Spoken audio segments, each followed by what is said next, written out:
কেমনে কেমনে আবার কত মাসাইল আইছে। আগে রক্তদান করা যেত না, এখন রক্ত দাও, রক্তের থেকেই তো বীর্য জন্মগ্রহণ করে। তো এই বীর্য যদি একজনের গায়ের রক্ত যদি আরেকজনের বীর্য হয় আরেকজনের পেটে ঢুকে হাব্বাটা কোখানে। আচ্ছা তাও বাদ দাও, আরো জটিল মাসাইল সামনে এসেছে, সেটা হলো চক্ষু পরিবর্তন করে, চোখ দান করে, কিডনি দান করে।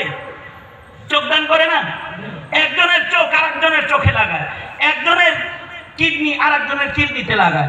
জায়েজ না না জায়েজ? এটা বাইর করবে তো ওলামা কেরাম। পেশ তো অনেক আছে।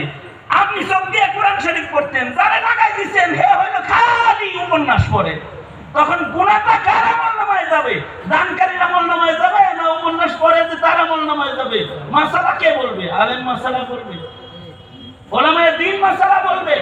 ওলামায়ে দ্বীন মাসালা না বললে, মাসআলা বের না করে দিলে জাতি একচুল সামনে যেতে পারবে না, হিল্লাত আর হুরমতের মাসাইল ঠিক করতে পারবে না।